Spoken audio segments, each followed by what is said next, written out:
Los firmantes de la Declaración de Independencia eran cristianos, todos y cada uno de ellos. Eran congregacionalistas, presbiterianos, anglicanos, unitarios, católicos romanos y algunos deístas, pero sí creían en Dios. Eran hombres de diferentes denominaciones, pero unidos y enfáticos en la creencia de que el Creador era el origen de su existencia y la fuente de su razón. Eran hombres que creían profundamente en los valores y creencias judeocristianos. Y la propia declaración, bueno, lo deja claro con sus varias referencias a Dios y su soberanía, la ley natural, los derechos naturales y lo que son verdades eternas. La unidad de las creencias judeocristianas fue expresada de múltiples maneras por los más grandes de nuestros fundadores. En su carta de 1790 a la congregación hebrea de Newport, Rhode Island, Washington, a la que visitó en agosto de ese año, George Washington declaró: "El gobierno estadounidense, cito, no da sanción al fanatismo ni asistencia a la persecución", fin de la cita, afirmando la libertad religiosa y prometiendo seguridad para los judíos y todas las religiones. Usando la imagen bíblica de sentarse bajo su propia vid e higuera, cito, para prometer libertad de conciencia a todos los ciudadanos. Washington declaró que el gobierno de la nueva nación no apoyaría la intolerancia ni la opresión. Enfatizó que la libertad de conciencia para los judíos y otros grupos religiosos era un derecho natural, no una simple tolerancia concedida por la mayoría. Citó el libro de Miqueas, prometiendo que, cito, los hijos de la estirpe de Abraham se sentarán con seguridad bajo su propia vid e higuera, y nadie los hará temer. Este fue un ejemplo importante del respeto que existía entre cristianos y judíos. En Virginia, Thomas Jefferson derogó la llamada Ley de Discapacidades para disidentes y judíos. Cito, un remanente del dominio inglés que limitaba a los judíos y a otros en la tenencia de propiedades o cargos públicos. Reemplazó esa ley con un nuevo proyecto, el Estatuto de Virginia para la Libertad Religiosa, el precursor de lo que se convertiría en nuestra Carta de Derechos y la Primera Enmienda. Hizo mucho más que eso. Hasta el día de hoy, Jefferson es muy respetado en la comunidad judía como una de las primeras voces a favor de la libertad religiosa y en toda América, de hecho. Existen relatos de respeto mutuo y cooperación entre cristianos y judíos, como en 1789 en Filadelfia, donde el rabino de los judíos, como se le llamaba, marchó, cito, locked, en los brazos de dos ministros del Evangelio, fin de la cita, en un desfile que celebraba la Constitución. La Biblia hebrea y las ideas políticas de los antiguos israelitas fueron muy importantes en el pensamiento de los fundadores y en la formación de la República Americana. Y fue un hombre judío quien vino a los Estados Unidos desde Polonia y se unió a la Revolución Americana en 1775. Su nombre era James Solomon, quien fue el principal financiador de la Guerra de la Independencia y de la Batalla de Yorktown. George Washington le dijo específicamente a James Madison: "Tenemos 3 semanas para luchar en Yorktown. Los franceses están aquí para ayudarnos, pero se van a ir. No tenemos dinero. Tengo un posible motín. Tengo que pagar a mis soldados. Contacta a James Solomon." Y James Solomon recaudó $20,000 de su propio fondo, una cantidad enorme de dinero en ese momento, y se la proporcionó a nuestros colonos. Al final, la derrota. Para derrotar a los británicos. James Adams, Alexander Hamilton, James Madison, Thomas Jefferson, George Washington, todos ellos conocían la Biblia hebrea de principio a fin. Hablaban y escribían sobre los antiguos israelitas en términos elogiosos. Y los judíos estaban profundamente agradecidos y expresaban abiertamente su aprecio por los cristianos y los principios y valores que promovieron y consagraron en las constituciones estatales y en la Constitución de la Nación, especialmente en la Primera Enmienda. Y eso es cierto, hasta el día de hoy. Menciono esto porque hoy en día hay voces que están difundiendo mentiras y calumnias sobre nuestra historia, sobre nuestros valores, sobre nosotros como pueblo, intentando dividir a cristianos de judíos y a judíos de cristianos. Y estoy aquí para desmentir esto con firmeza. Somos patriotas estadounidenses que nos apoyamos en los hombros de nuestros fundadores. Debemos alzar la voz como ellos lo harían. Debemos levantarnos como ellos lo harían. Debemos proclamar con orgullo nuestros principios. Estados Unidos es el país más grande jamás establecido gracias a nuestros fundadores y ha sido acogido por las generaciones posteriores. Somos la sociedad más diversa, tolerante, exitosa y la sociedad más benéfica que la humanidad haya conocido, gracias a lo que creemos y a cómo fuimos fundados sobre nuestros principios. Eso no significa que todos tengan que estar de acuerdo con nosotros, ni que tengan que ser cristianos o judíos, por supuesto que no. Pero sí significa que debemos consagrar que las verdades eternas sobre las que este país y esta sociedad fueron fundados y creados nunca sean abandonadas y de hecho siempre sean celebradas. Pero eso no es todo. Permanezcan conmigo. Permanezcan conmigo. Aquellos de nosotros que somos republicanos debemos recordar cómo fue concebido y establecido nuestro partido. El Partido Republicano fue una coalición de partidos abolicionistas, concebida por primera vez en 1854 y formalizada como partido en 1856. A principios de 1854, la primera reunión tuvo lugar en Ripon, Wisconsin. El 6 de julio de 1854, en las afueras de Jackson, Michigan, más de 10,000 personas asistieron a una reunión masiva bajo los robles, entre comillas, me recuerda al Tea Party. Esto llevó a la primera convención organizativa en Pittsburgh el 22 de febrero de 1856. El mazo cayó para abrir la primera convención de nominación del partido, como escriben en newshistory.org en Filadelfia, Pensilvania, el 17 de junio de 1856. Anunciando el nacimiento del Partido Republicano como una fuerza política unificada. Bueno, ¿cuáles eran los principios de este partido? La plataforma del Partido Republicano del 18 de junio de 1856 dice en la parte pertinente: resolvemos que junto con nuestros padres republicanos consideramos una verdad evidente por sí misma que todos los hombres están dotados del derecho inalienable a la vida, la libertad y la búsqueda de la felicidad, y que el objetivo principal y el propósito último de nuestro gobierno federal es asegurar estos derechos para todos, personas bajo su jurisdicción exclusiva. Es decir, nuestros padres republicanos, cuando abolieron la esclavitud en todo nuestro territorio nacional, decretaron que ninguna persona será privada de la vida, la libertad o la propiedad sin el debido proceso legal. Nos corresponde a nosotros mantener esta disposición de la Constitución contra todo intento de violarla, con el propósito de establecer la esclavitud en los territorios de los Estados Unidos mediante legislación positiva que prohíba su existencia o extensión allí, que negamos la autoridad del Congreso, de una legislación territorial, de cualquier individuo o asociación de individuos para dar existencia legal a la esclavitud en cualquier territorio de los Estados Unidos. Mientras se mantenga la actual Constitución, el Partido Republicano fue fundado por una sola razón y solo una: eliminar la esclavitud. Así que hemos hablado un poco sobre nuestra historia temprana, los valores y el sistema de creencias judeocristianos. Uniendo nuestra declaración, nuestra constitución, con los grandes hombres, los primeros hombres, los grandes fundadores de este país, que creían en ese vínculo entre judíos y cristianos y nuestra historia. Y ahora hablamos del Partido Republicano, que fue fundado para oponerse al Partido Demócrata y a la esclavitud. 4 años después, en 1860, Abraham Lincoln fue elegido el primer presidente republicano. Esto desencadenó la secesión de los estados del sur, lo cual, a su vez, como saben, llevó a la guerra más mortífera en la historia de Estados Unidos, la Guerra Civil, con más de 700,000 muertos.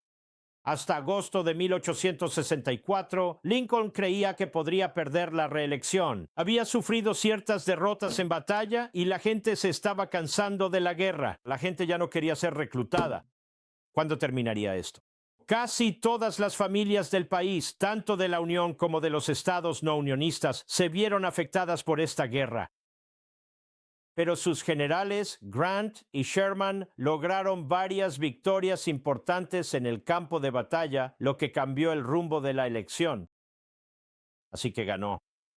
El 4 de marzo de 1865, cuando Lincoln juró el cargo por segunda vez, pronunció su discurso inaugural, que, por cierto, resultó ser el segundo más corto de nuestra historia. El primero fue la investidura de Washington, que él presentó por escrito durante su primera elección. Esto es lo que dijo en su totalidad. Compatriotas, al presentarme por segunda vez para prestar juramento al cargo presidencial, hay menos motivo para un discurso extenso que en la primera ocasión.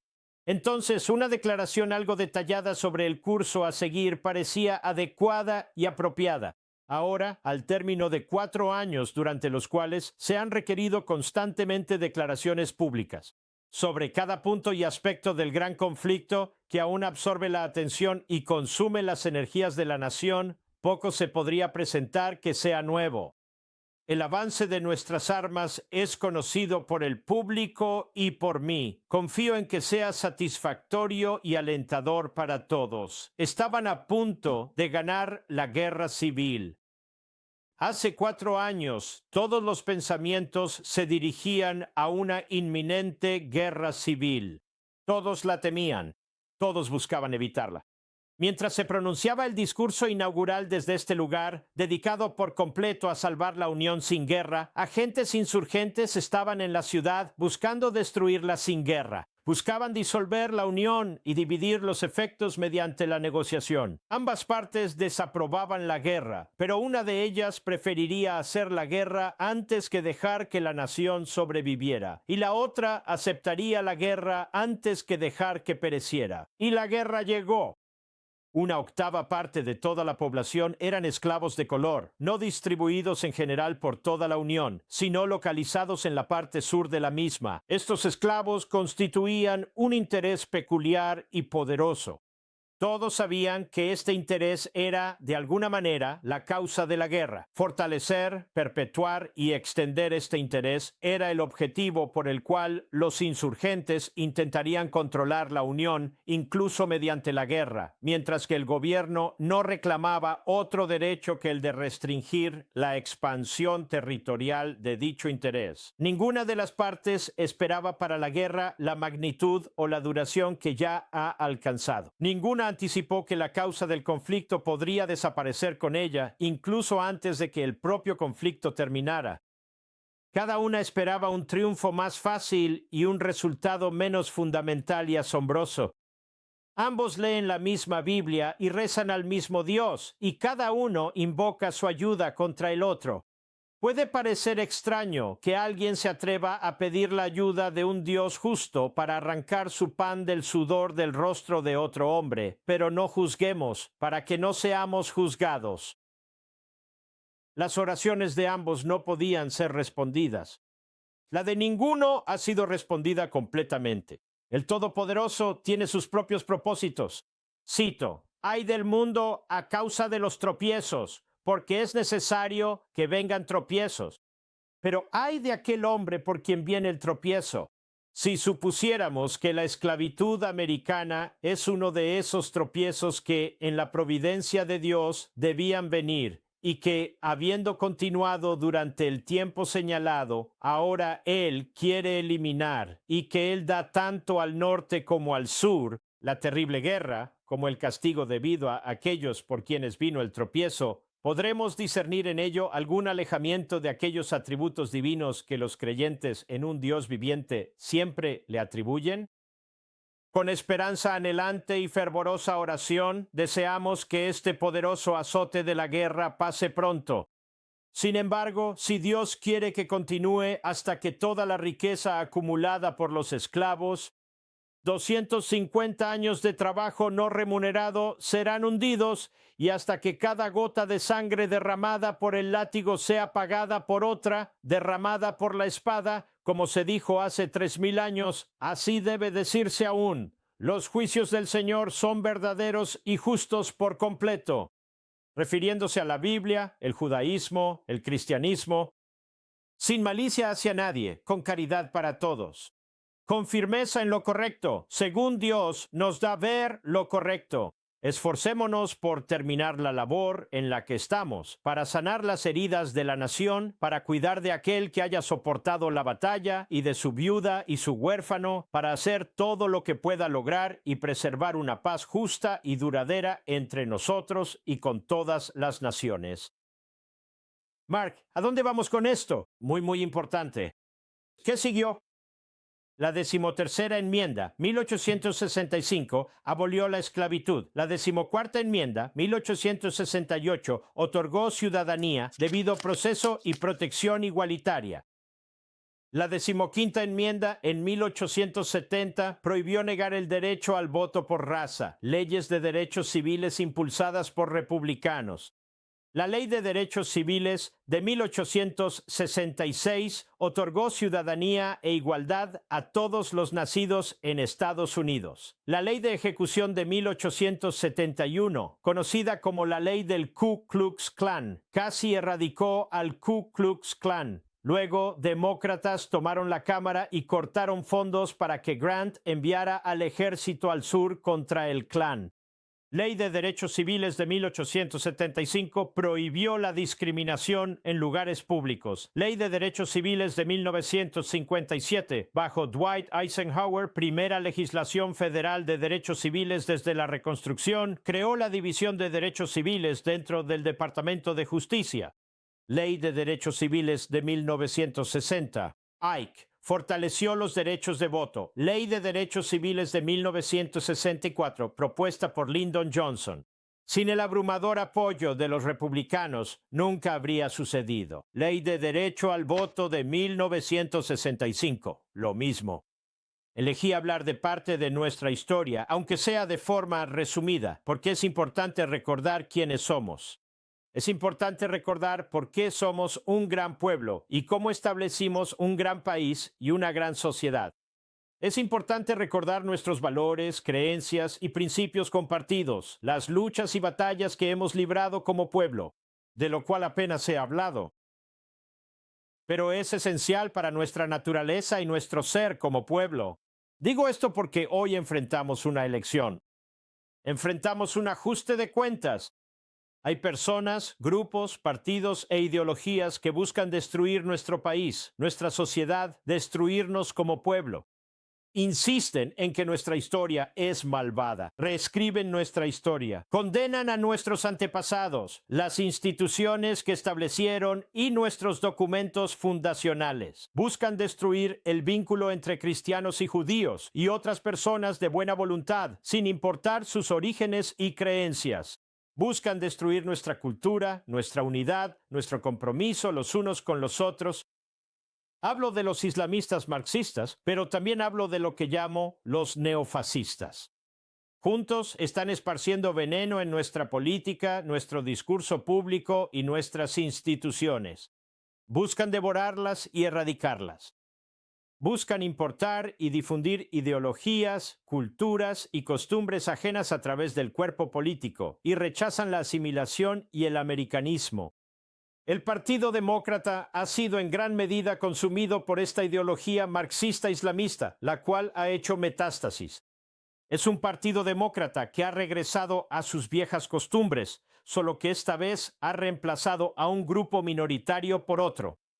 Pero sigue siendo hostil a los principios fundacionales de Estados Unidos y al americanismo. Se ha vuelto en contra de judíos y cristianos y adopta agendas radicales incompatibles con nuestros principios fundacionales. Pero antes hablé del Partido Republicano y de por qué fue fundado. Siempre ha sido el partido de las libertades civiles y los derechos civiles, a pesar de lo que han escrito sobre él los llamados historiadores.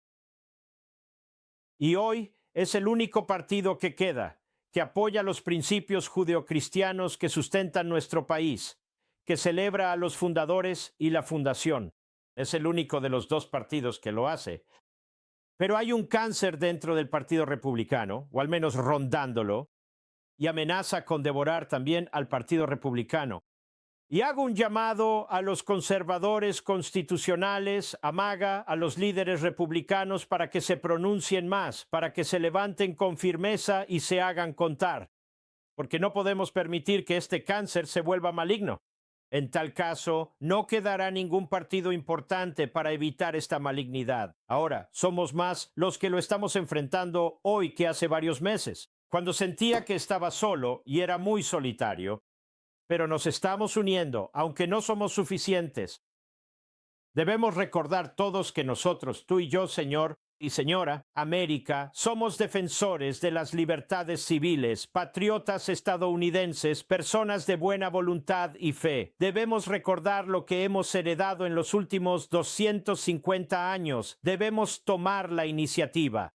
Debemos ser una fuerza masiva, una fuerza contra el antisemitismo, una fuerza contra los ataques a los cristianos, una fuerza contra el racismo y la intolerancia, contra el marxismo, el islamismo y el neofascismo. Debemos recordar quiénes somos.